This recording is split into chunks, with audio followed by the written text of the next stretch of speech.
మానవ జన్మనిచ్చాడు భగవంతుడు. ఈ మానవ జన్మని ఎందుకు ఇచ్చాడు?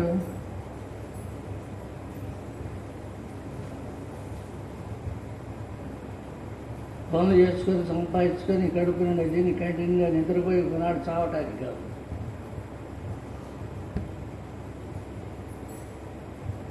ఈ మానవ జన్మ అనేది 84 లక్షల జన్మలు ఎత్తిన తర్వాత ఆఖరణ వస్తుంది. దీంట్లో నుంచి మళ్ళీ వెనక్కి తిరిగి కింద పడ్డామంటే మళ్ళీ 84 లక్షల జన్మ ఎత్తాల్సిందే. అలా కాకుండా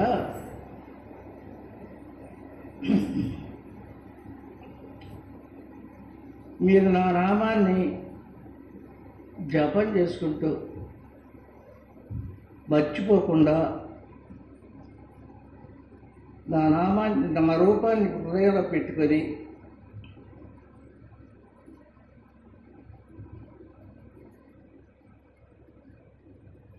రోజుకొక్కసారైనా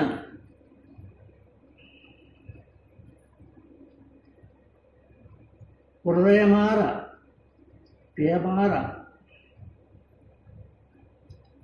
రామా కృష్ణ అంటూ నన్ను తలుచుకుంటూ జపం చేసుకోండి.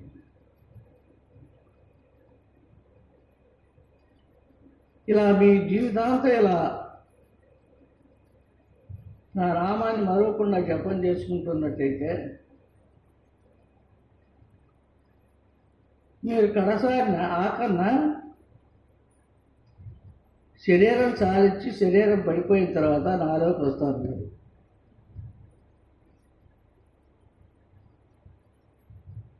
అప్పుడు మీకు ఎలకాలం సర్వస్త్ర ఆనందధాములయ్యే ఉంటారు. మీరు కష్టాలు లేవు, ఇక నష్టాలు లేవు, బాధలు లేవు, ఏదీ లేదు.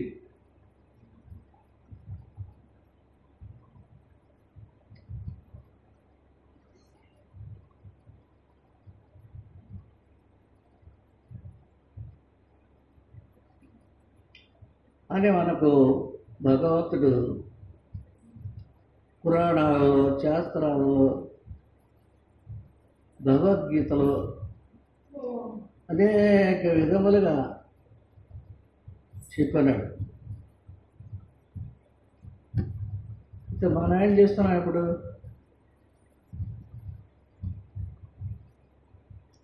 ఆయన చెప్పింది ఆయనకి చెప్పాం. నువ్వు చెప్పింది నీ దగ్గర ఉంచుకో, మా ఇష్టం వచ్చినట్టు మేము చేసుకుంటామని నన్ను మర్చిపోకుండా జపం చేసుకోండిగా, నా రూపాన్ని హృదయంలో ఉంచుకోండి, నా మీద ప్రేమగా ఉండండి అంటే దాన్ని అంతా మర్చిపోయాను, దాన్ని మర్చిపోయాను.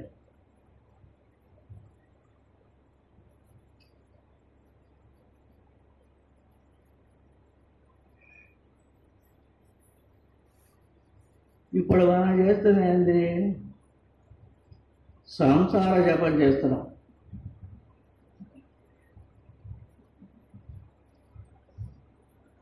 పుట్టిన మొదలుకొని పెద్దవాడు అయిన తర్వాత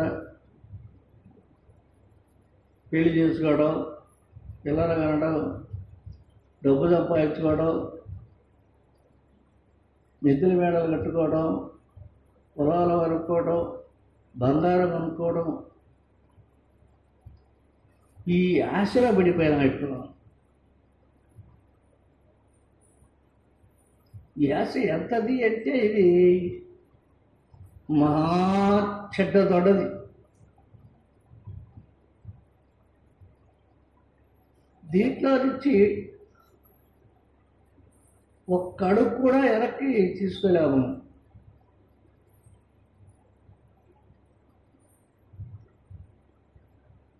మరి ఇలా ఉంటే మనం ఏమవుతున్నాం? ఆఖరికి నరకం పాలవుతున్నాం, యమలోకానికి వెళ్తున్నాం.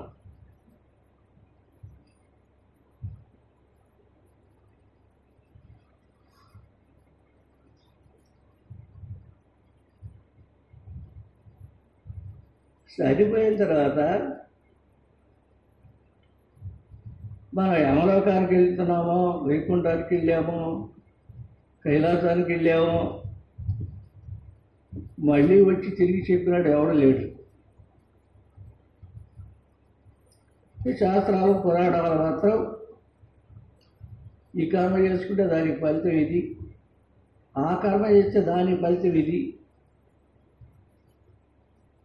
ఇలా చేసుకుంటే వైకుంఠానికి వెళ్తారు, ఇలా చేసుకుంటే యమలోకం వెళ్తారు అని ఇట్లా శాస్త్రాలు చెప్పి రాసి పెట్టారు.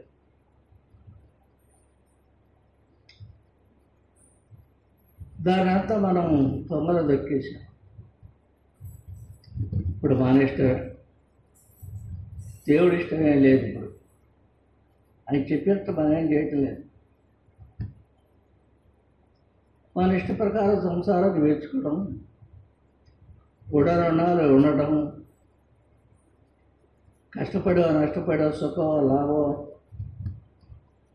దుఃఖం బాధలు అనుభవించి ఆఖరి ఒకనాడు శరీరాన్ని కూడా ఏనే పారేసి వెళ్ళిపోతుంది జీవుడు. వెళ్ళిపోతాడో,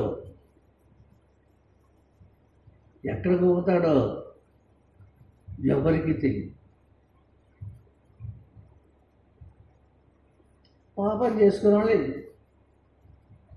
యమలోకం తీసుకెళ్ళి అనేక బాధలు పెడతారు అని చెబుతాను శాస్త్రాలు.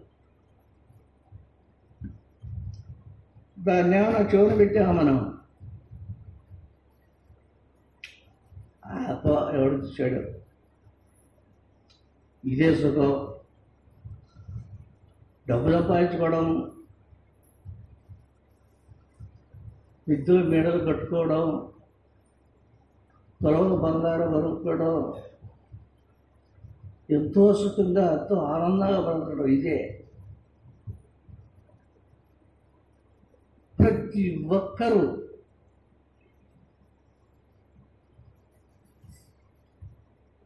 దరిద్రుడు మొదలుకొని చక్రవర్తి వరకు అందరూ పడే పాటు ఇదే.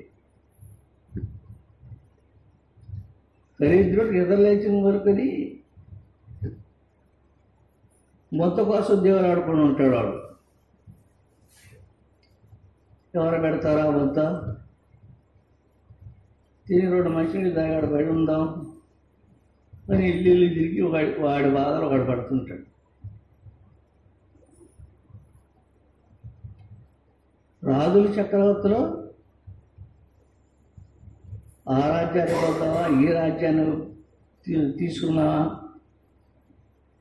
ఆ రాజ్యాన్ని ఓడిద్దామా, ఈ రాజ్యం మీద యుద్ధానికి పోదామా, నిద్రలేసిన మొదలుకున్న ఆలోచనలు వాళ్ళు కలిగి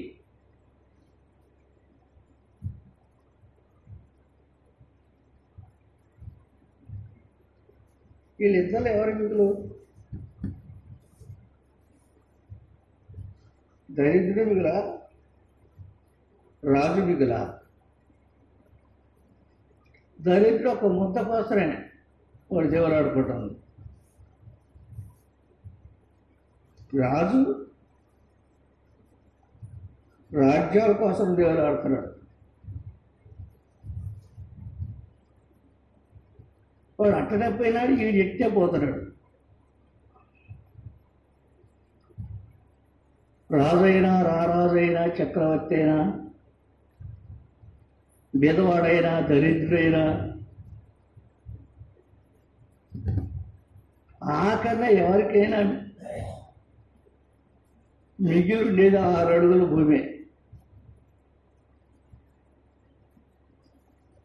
చక్రవర్తి సంపాదించిన బంగారం ఎత్తుకొని పోడు, ఊళ్ళు నెత్తిన పెట్టుకొని పోడు, దేశాన్ని అమ్ముకొని పోడు,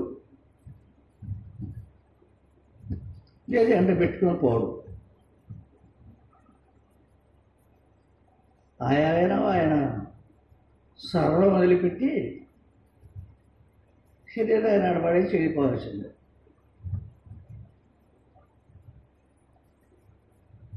ఆ శరీరానికి ఒక 6 అడుగులు నేల చూసి అడబడేసి ఉదాహరణం కాలుతో కూడిపోయి చేస్తున్నాం. అందువల్ల ఇందుట్లో మిగులెవరో తగులెవరో, ఎవడు మిగులేడు ఎవడు తగులేడు. మరి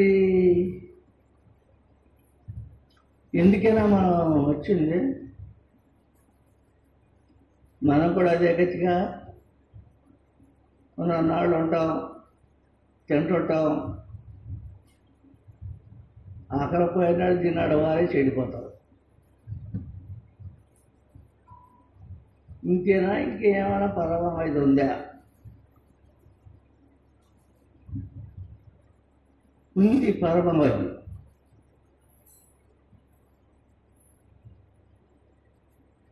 ఆ పరమావధి ఉందని నమ్మి ఉంటే అది ఎలా ఉంది? మనం చావకుండా బతికే పరమావధి ఎలా ఉంది? శాశ్వతంగా ఆనందధామలమై ఉండే పరమావధి ఎలా ఉంది?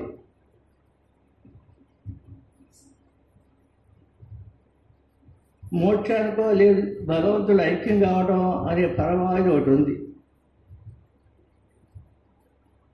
అది శాస్త్రాలు చెబుతున్నాయి. దాన్ని ఏమైనా ఆలోచిస్తున్నామా? ఎవరికి కావాలి ఎంత మోక్షం?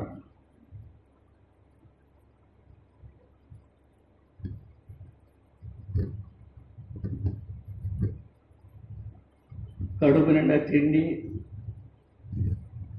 కట్ట నిండా బట్ట, కంటి నిండా నిద్ర పోయేవాడికి దేవుడు ఎందుకు కావాలి? వాడికి ఏం పని దేవుడితో? సుఖంగానే ఉన్నాడు, కావాల్సినంత కూడు ఉంది, కావాల్సినంత బట్ట ఉంది, కావాల్సినంత నిద్రపోతాడు. దేవుడికి ఏం పని?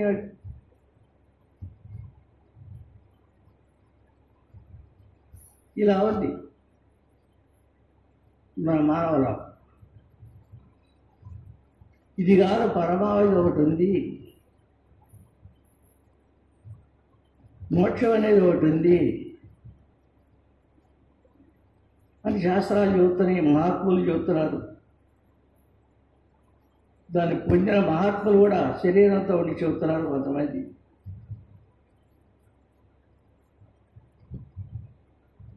శాస్త్రాలు చెబుతున్నాయి, వాటి చదువుతూనే ఉంటాం, ఆ శాస్త్రాలు చదువుతూనే ఉన్నాం. భగవద్గీతలు పారాయణం చేస్తాము, రామాయణం చదువుతాము, భారతం భాగవతం చదువుతాము, శివపురాణం చదువుతాము, అన్నీ చదువుతాం. శరీరం పక్కన పెట్టేది వెళ్ళిపోయి మన పని మనం చూసుకుంటాం. ఇది పరమావధి కాదు. మన జన్మ కడతేరే మార్గం కాదు. మన జన్మ కడతలేదు ఎలా అంటే భగవంతుడు ఏం చెప్పాడు? నన్ను మర్చిపోబోకండి, నన్ను మీ హృదయాల్లో నింపుకోండి, ఎప్పుడు నా రూపాన్ని చూస్తూ ఉండండి, నా నామాన్ని జపం చేస్తూ ఉండండి, నా మీద ప్రేమ అధికంగా పెంచుకొని ఉండండి అని ఆయన చెప్తే మనం అన్ని వదిలేసి నీటిలో పడినాం. అయితే కొంతమంది మహాత్ములు ఉండేవాళ్ళు పూర్వజన్మల్లో ఎన్నో జన్మల నుంచో దేవుణ్ణి ధ్యానం చేసుకుంటూ జపం చేసుకుంటూ కొన్ని జన్మలెత్తి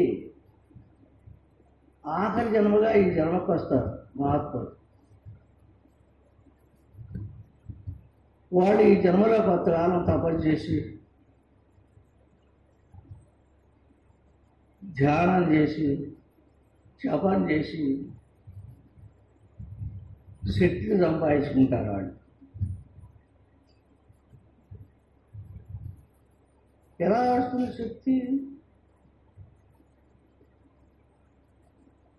మానవుడే మాధవుడు,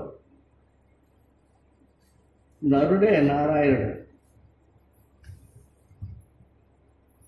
అనేదాన్ని వాళ్ళు నమ్ముతారు. మనం నమ్మం. మనిషి దేవుడు ఎట్లా అవుతాడు? ఎవడో మీకు చెప్పింది అని మనం తోచేసుకుని పోతుంటాం.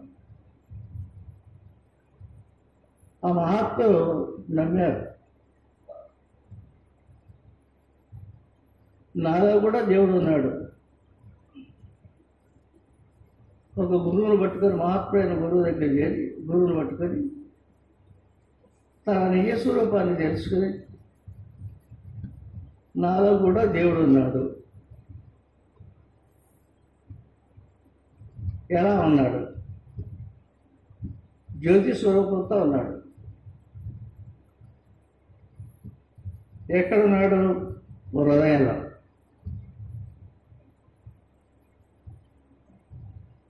దీన్ని గురువు ద్వారా చెప్పించుకొని దృఢంగా నమ్మి, ఇదంతా కాదురా,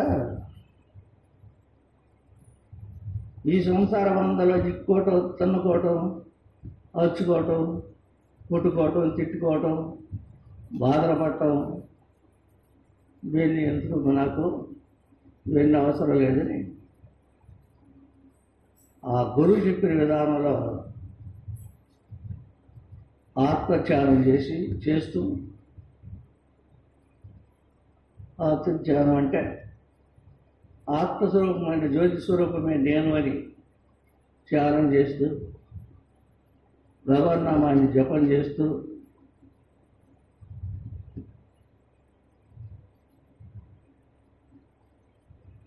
కొంతకాలం జపధ్యానాలు చేస్తూ ఉంటే పూర్వజన్మల ఫలితంగా, ఎన్నో పూర్వజన్మల ఫలితంగా ఈనాడు వాడు ముక్తి పొందగలుగుతున్నాడు.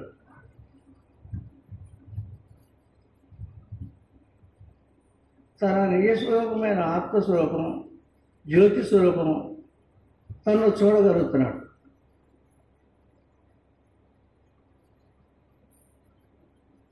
ఆ నిజస్వరూపమైన జ్యోతి స్వరూపం ఎలా ఉంది అంటే చిన్నదేమో కాదు. ఈ 84 లక్షల జీవరాశుల మొత్తాన్ని ఆడిస్తున్నటువంటి స్వరూపం అది. కంటికి రాకుండా 33 కోట్ల దేవతల్ని, రాక్షసుల్ని, మానవుల్ని, క్రిమి కీటక పశుపక్షి మృగాదుల్ని సర్వత్రా ఆడిస్తుంది ఆ రూపం ఒకటే.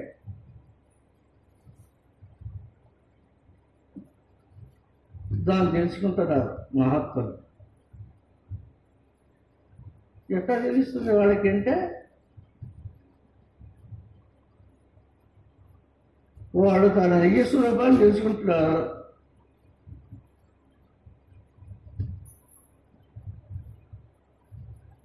ఆ నిజ స్వరూపంలో వాళ్ళకి అంతా తెలిసిపోతుంది.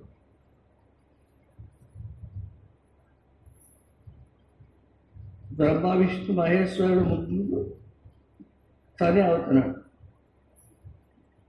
రాముడు, కృష్ణుడు, శివుడు తనే అవుతున్నాడు. నేనే రాముణ్ణి, నేనే కృష్ణుడిని,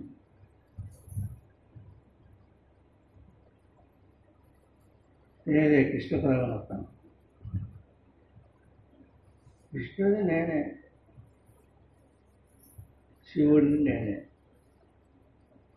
ఇది స్థిరమైపోతున్నాడు. శాశ్వతంగా స్థిరవుతుంది.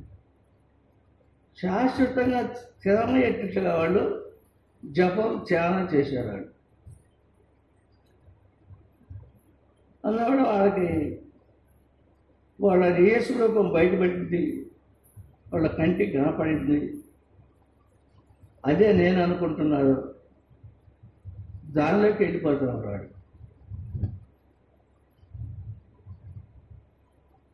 అది మోక్షం. ఆ స్వరూపం చిన్నది కాదు, పెద్దది కాదు, లావుది కాదు, సన్నది కాదు. దాని కష్టం లేదు, సుఖం లేదు, నష్టం లేదు, లాభం లేదు, దానికి ఏమీ లేదు. రూప నామ క్రియ శూన్యమైనటువంటిది. రూపం లేదు, పేరు లేదు, ఒక క్రియ కర్మ చేసేది కాదు.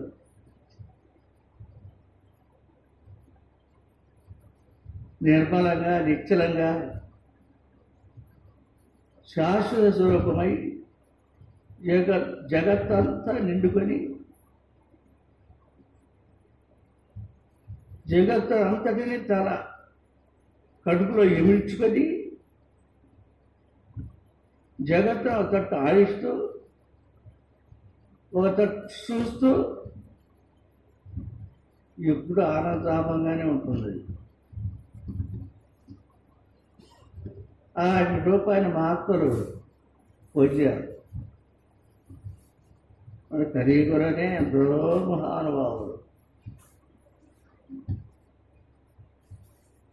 ఎక్కడెక్కడ ఉన్నారో, ఎంతమంది ఉన్నారో ఎవరు లెక్క పెట్టారు?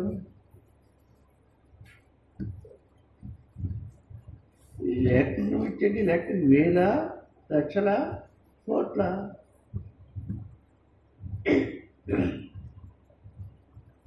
తెలియదు కానీ ఉన్నారు. జీవన్ముక్తులై కొంతమంది మనల్నే తిరుగుతూ, మనలోనే తిరుగుతూ, మనతోటి మాట్లాడుతూ మనకు ముక్తికారమైన మాటలు చెబుతూ దానికి కావాల్సిన సాధనలు నేర్పుతూ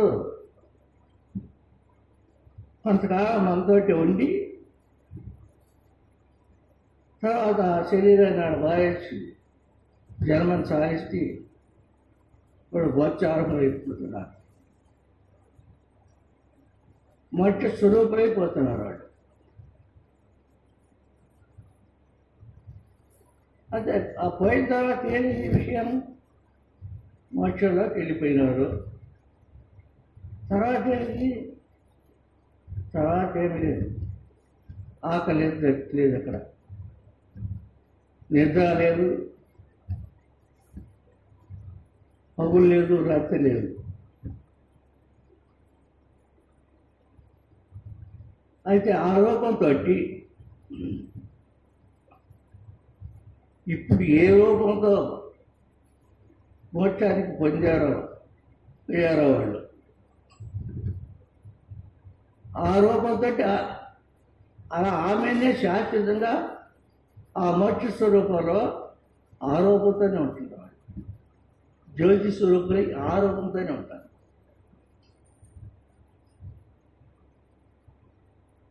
ఆ రూపానికి ఉన్న పేరును పట్టుకొని మనం పిలిస్తే పలుకుతారు, జపం చేసినా పలుకుతారు, ప్రేమాన పిలిచినా పలుకుతారు. ఎట్లా పలుకుతున్నారు? ఈ రూపంతోనే పలుకుతున్నాడు. వాళ్ళు ఎప్పుడో వెళ్ళిపోయారు కదా శరీరాన్ని వదిలిపెట్టి. ఇప్పుడు ఎట్లా అంటే ఇప్పుడు ఆ శరీరంతో ఉన్నటువంటి రూపంతో మనం పిలిస్తే ఇప్పుడు పలుకుతున్నారు.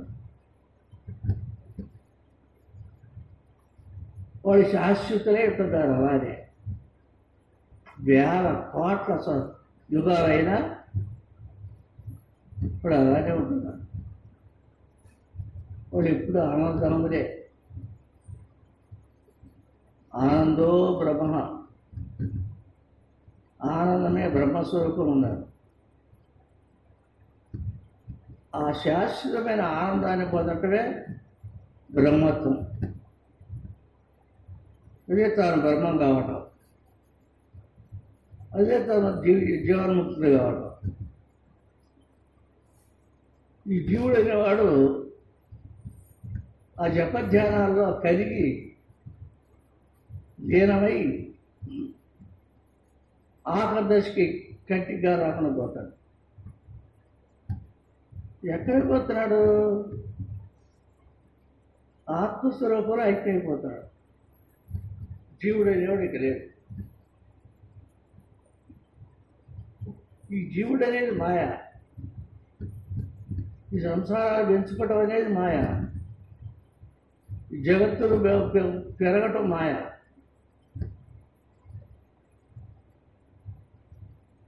ఇదంతా మాయలేదే.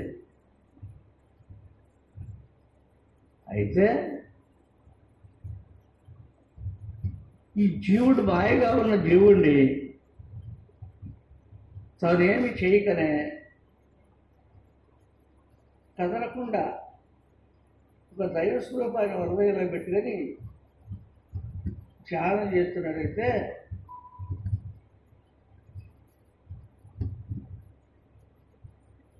ఆ రూపంలో ఈ రూపం పోయి కలుస్తున్నాడు. ఆ దేవుడి రూపంలో మన రూపంపై కలుస్తుంది. మన రూపంపై ఆ దేవుడి రూపంలో కలిసేటప్పుడు ఈ జీవుడు ఒకడు ఉన్నాడే మధ్యలో తడక రాసిన వాడు. వీటి చందన ఏం చేయలేడు. చేయలేక వెళ్ళిపోతున్నాడు. వాడి దాన్ని వాడు వెళ్ళిపోతాడు. ఇటు వెళ్ళిపోతున్నాడు, మాయలో వెళ్ళిపోతున్నాడు. మాయమైపోతున్నాడు జీవుడు. జీవుడు లేడు జీవన్ముక్తుడికి. జీవన్ముక్తుడికి జీవన్ముక్తిని పొందినాడే అతనికి జీవుడు లేడు. ఇక్కడ ఉందేవాడు అక్కడ దేవుడే. ఆ శరీరంలో ఉంది దేవుడే. ఆ శరీరంలో ఉంది మనం ఏ దేవుడు అనుకుంటే ఆ దేవుడే. ఒకే దేవుడు అనుకుంటే ఒకే దేవుడే. నువ్వు రాముడు అనుకొని పిలువు, రాముడు గారే పలుకుతాడు. ఆయన కృష్ణుడు అనుకొని పిలువు, కృష్ణుడు గారే పలుకుతాడు.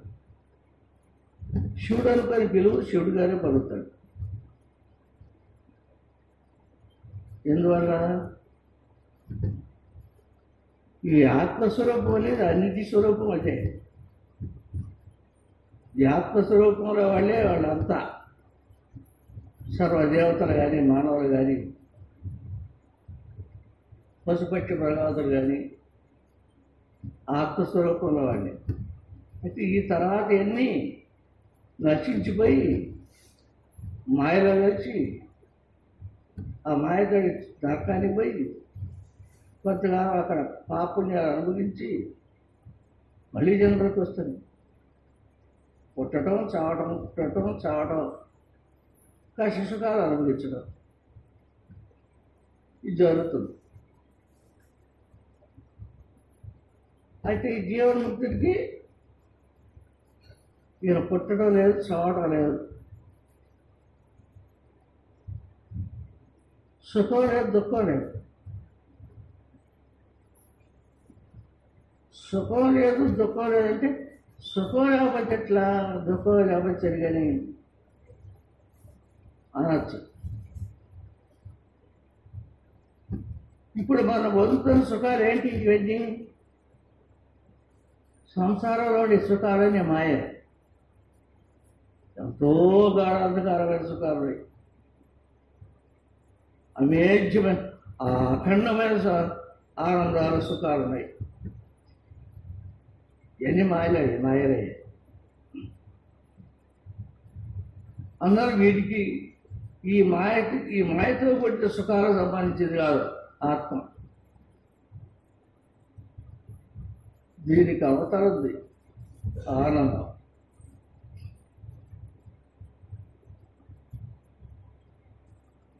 సుఖదుఖాలు లేనటువంటిది, లాభ నష్టాలు లేనటువంటిది, చావు పుట్టుకలు లేనటువంటిది, స్త్రీ పురుషుడు కానటువంటిది, జీవుడు దేవుడు కానటువంటిది ఆనందో బ్రహ్మ. ఆనందమే బ్రహ్మస్వరూపంగా ఉంది, నిలబడింది. ఆ రూపాన్ని పొందినాడు మహాత్ముడు. ముందు వాడు శాశ్వతంగా ఉంటున్నాడు. ఇన్ని వేల లక్షల సంవత్సరాలు ఆ రూపం ఎక్కడున్నా కొన్ని లక్షల సంవత్సరాలు దాటికైనా ఆ రూపాన్ని పెట్టుకొని మనం సాధన చేసి జపం చేస్తే ఆ రూపంతో పలుకుతున్నాను. ఎందువల్లంటే ఎవరు ముక్తి పొందారో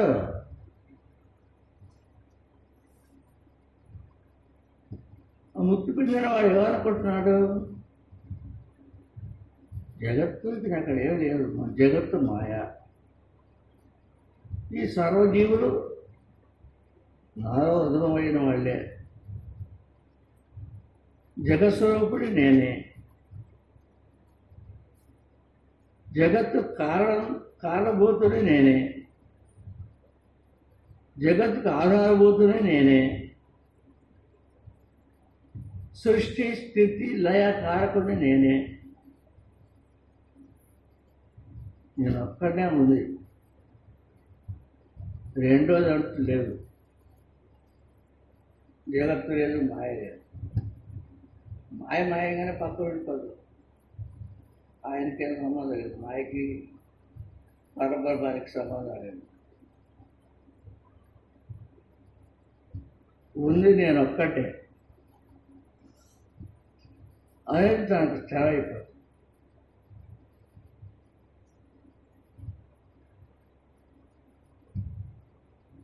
శాశ్వత స్వరూపాన్ని పొందిపోతున్నాడు, ఆనంద తాముడు వెళ్ళిపోతున్నాడు. దాన్ని పొందాలంటే మనం ఏం చేయాలి? మాటకి తేలిక చెప్పుకున్నాం. కూర్చొని ఎంతో సాధన చేయాలి. మన ఆశలు, మన ప్రేమలు, ఈ సంసార సంబంధం మీద, శరీర సంబంధం మీద పెట్టకుండా ఆ దేవుడి రూపమే పెట్టి ఆత్మస్వరూపాన్ని దృష్టిలో ఉంచుకొని హృదయంలో ఉన్న ఆత్మస్వరూపం, ఆత్మజ్యోతి స్వరూపం దృష్టిలో ఉంచుకొని నువ్వు ధ్యానం చేయి. కొన్నాళ్ళకి ఆ రూపం బయటపడుతుంది, తెలుస్తుంది, కంటికి కనపడుతుంది. నీ ఎదురుగా కూర్చుంటుంది ఆ రూపం. ఎదురుగా ఎలా కూర్చున్నది? నీ రూపమే, నీ శరీర రూపమే నీకు ఎదురుగా కూర్చున్నది. అది ఆత్మస్వరూపం. ఇది ప్రకృతి స్వరూపం ఉంది. ఈ ప్రకృతి స్వరూపం ఎప్పుడో కొనాడు దొరుకుని పోయేది. అది ఆత్మస్వరూపం. ఎదురుగా ఉండి కూర్చొని కనపడేది ఆత్మస్వరూపం. అది చూడంగా కొన్ని రోజులకి జ్యోతిగా మారిపోతుంది. అన్నీ నువ్వే, నీ కాళ్ళే, నీ చేతులే, నీ శిరస్సే, నీ శరీరమే సర్వత్రా. నీ శరీరంగానే ఉంటుంది, శరీరం కాదు. జ్యోతి స్వరూపమే అలా తయారైంది. ఆ స్వరూపమే జగత్తు రాణిస్తుంది.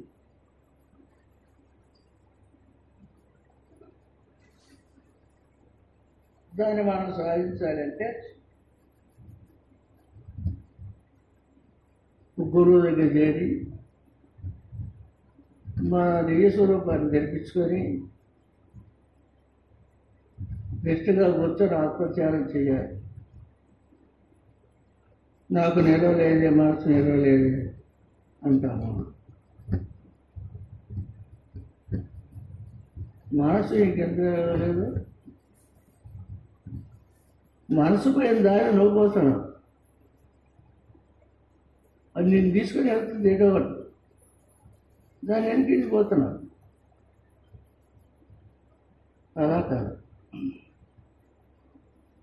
నీ ఎన్నిటికి రప్పించుకో మనస్సుని. నువ్వు చెప్పినట్టు ఇదేటట్టుగా చేసుకున్నావు మనసు. చెప్పేదంటే నీ మాట నువ్వు ఎక్కడికి రమ్మంటే అక్కడ వస్తున్నావు మనసు. ఏం చేయమంటే చూస్తుంది, చేస్తుంది. కావున నా మనసు నిలవలేదు, పై రాబోతుంది, ఏవేవో వచ్చి పడతాయి లోపల వరలేదో అని వాపోతుంటాం మనం. నిజమే, ఈ సంసార సంబంధమైన వ్యవహారాలు మాయా వ్యవహారాలు. ఈ మాయా వ్యవహారాలు దానికి వచ్చి అడ్డు తగ్గుతుంది. అడ్డు తగిలినప్పుడు ఎవరు మీతో నాకే పని అది నిష్కరించి దాని పక్కనెట్టి రాస్వరూపంగానే ఉండండి, ఆత్మస్వరూపంగానే ఉండండి. ఈ భావనంతా, నీ ధ్యేయమంతా, నీ ఆసక్తి అంతా ఆత్మస్వరూపమైనే కట్టండి. ఇంకా ఆత్మస్వరూపం ఆత్మ సాక్షాత్కారం అవుతుంది. ఇక నీకు సావ పుట్టుకలు లేవు. నీవే ముక్తుడివి, నీవే జన్ముక్తుడివి, నువ్వే దేవుడివి. ఇది సాధించాలి మనం. వరకు చెప్పుకుంటే కాదు,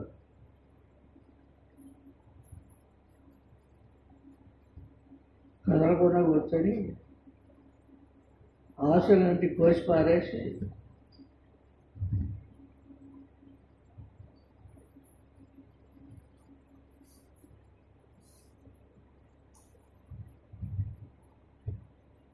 ఆశ కోసివేసి,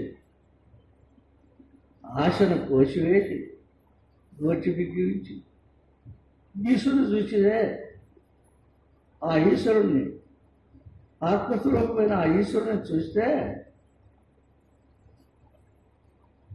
అతడికో బ్రహ్మానందుడు, అతడే మహాయోగి, భగవత్ స్వరూపుడు, శ్రీమన్నారాయణ స్వరూపుడు అతడే అని చెప్పారు. ఆయనే మనం అందరం వస్తున్నాం, ప్రతి పౌరం ఇక్కడ గుంపు పౌరం అందరం కూర్చుంటాం. భజనేశ్వరుడు చేస్తుంటాడు, వినేవాడు ఎంటుంటాడు, నిద్రపోవాడు నిద్రపోతుంటాడు.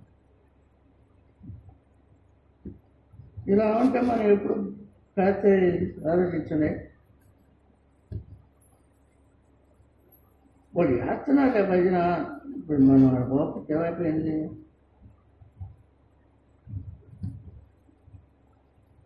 ఇప్పుడు వాడు తింటున్నాడే, మన నిరపతి ఏమైపోయింది అనుకోవచ్చుగా. వాడు తింటున్నారు కదా ఇప్పుడు. చిన్న ఇప్పుడు నాకెంత తిండి అనుకుంటే ఎటుపోయిగా అదే మన బతికొచ్చి ముందరపై ఆకులు వేసుకొని కూర్చుంటారు.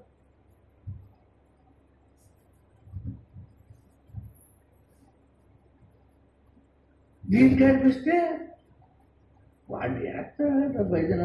మనకేం ఇప్పుడు మనం పోయి నాకేం చేత కాదు, చేయను, ఆడ నాకు చదివి రాదు, భజన చెప్పని చేత కాదు, నేను పోయి ఏం చేసేదాడా? ఎవరు వాళ్ళే ఇలా. ఇక నువ్వు భజన చేసేది ఎప్పుడు, జపం చేసేది ఎప్పుడు, ధ్యానం చేసేది ఎప్పుడు? ఎప్పుడు మన మనసు ఆ భగవంతుల్లో, ఆ భగవన్ నామంలో ఐక్యం ఉంటుంది.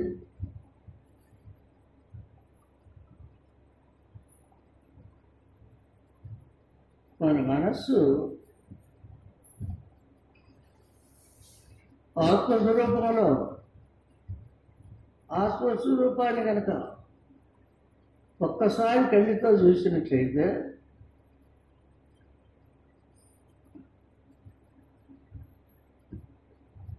ఎక్కడ మన ఇంటికి చాలా దూరంలో రామ కృష్ణ అనే మాట వినపడుతుంది అనుకో, నీ ఉదయం ఇక్కడ నిలవవు. గద గద గద గద గద మురిగిపోతుంది ఉదయం.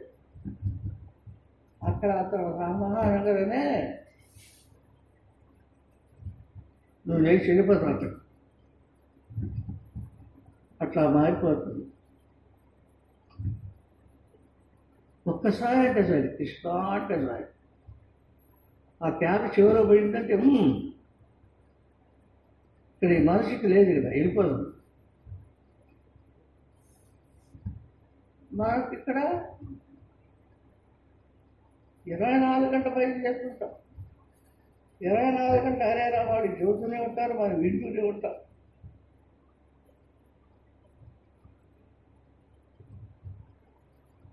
ఒక్కసారి ఒక్క నామమైన హృదయంలోకి చొచ్చుకొని పోయిందేమో ఆలోచించండి. హృదయంలోకి చొచ్చుకొని పోతే భగవన్నామం వాడు పాడుతుంటే నువ్వు ఏడుస్తూ కూర్చోవలసిందాడు. ఎందుకు ఏడ్చేది అనద్దు. అలా గొప్ప చెల్లుతుంది, ఉంటుంది, పాలు పోయినట్టు పోగొట్టుంది. భగవన్నామాన్ని ఎవరైనా ఆతితో పిలిచారు అంటే, చేస్తున్నారు అంటే పొంగిపోతుంది హృదయం.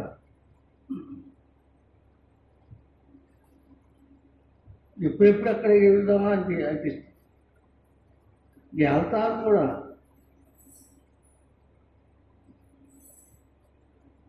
అలాంటి హృదయంగా మారిపోవాలి. మనకి 24 గంటల బయట చేస్తాం. ఎప్పుడన్నా ఒక్కసారి కాకపోతే ఒకసారి అయినా ఆ హరే రామ రామం లోపల దుచ్చుకొని పోయింది హృదయంలోకి. ఆలోచించండి. హృదయంలోకి ఆ లోపల దుచ్చుకొని పోయిందంటే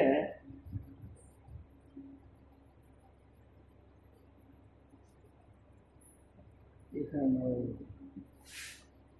కూర్చోలేదు, పరిగెత్తుంది. మరి అలా లేదు. 24 గంటలు జపం చేశారు వాళ్ళు, భగవన్నామం చేస్తారా?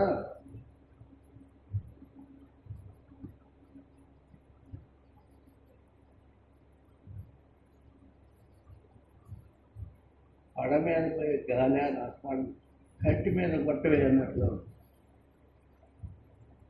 ఎంతలో గాలి అయితే ఒక పోయి షార్ట్కి వచ్చింది. వాడు ఏం చేసింది,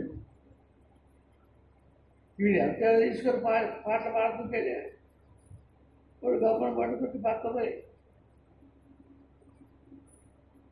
చెవులో పడుతూనే ఉన్నాయి. బాగా నిద్ర చెప్పి ఇది ఏంటబ్బా, వీడు నిద్ర కూడా పోయింది లేదు, వాళ్ళకి నిద్ర రాలేదు. వాళ్ళకంటే డబ్బుల కోసం వాళ్ళు పాడతారు, వాళ్ళకి నిద్ర రాదు.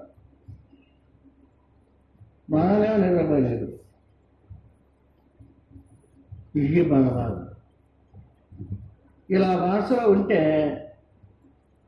ఎప్పుడు మనం భగవద్భక్తులం అయ్యేటప్పుడు, జ్ఞానులం అయ్యేటప్పుడు, మోక్షాన్ని పొందేటప్పుడు, జీవన్ముక్తులు అయ్యేటప్పుడు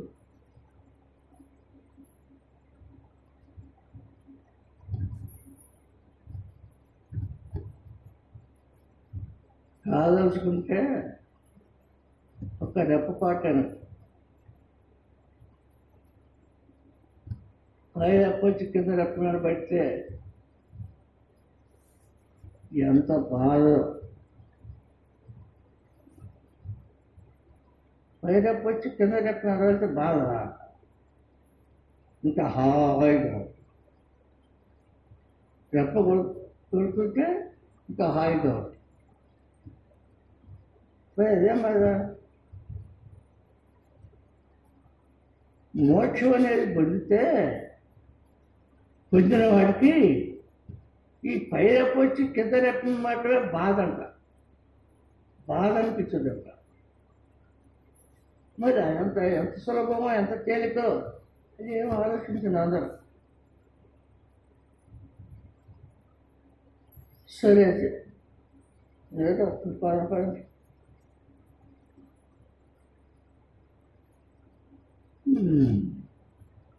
హరి గురు బ్రహ్మ గురు విష్ణు గురుదేవో గురు సాక్షాత్ పరబ్రహ్మ తస్మై శ్రీ గురవే నమః. అఖండ మండలాకార వ్యాప్తభైరచరాచర తత్పదం దర్శితం ఏన తస్మై శ్రీ గురవే నమః. బ్రహ్మానందం పరమసుఖదం కేవలం జ్ఞానమూర్తి తత్ప్రదర్శ్యాదర్శ్యం ఏకానిత్య విమలపచ్చలం సవరీసాఖ్యం భావాతీతం దివ్యరై తద్గురం తమామి. హరి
ఓంకారాన్ని సాధన దీని కూడా ఆత్మధ్యానంతో ఆత్మ సాక్షాత్కారాన్ని ప్రయత్నం చేసి దాన్ని ధ్యానం చేస్తుంటే ఇది కూడా వస్తుంది. ఇది వినపడ సాగిందంటే ఇది ఎందుకంటే దాని దాని విధానం వేరు. ఓంకారం వినపడసాగింది అన్నట్లయితే ఎక్కడో బజారు మేళతాళాలు వాయిస్తారు, డమ్మ డమ్మ డమ్మ కొడుతున్నారు. ఈ చెవిలో కొట్టేట్టే అనుకోండి.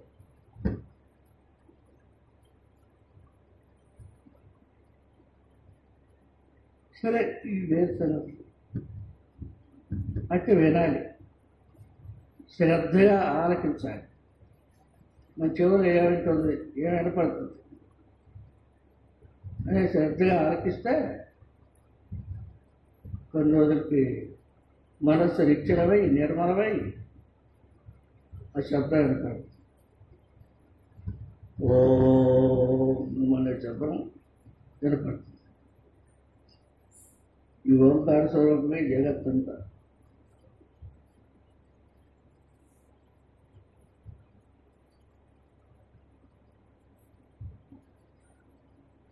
ఆ శబ్దం వినే వాళ్ళకే తెలుస్తుంది దాని విధానాలు. అవి చెప్తే అర్థమయ్యేవి కాదు. సరే.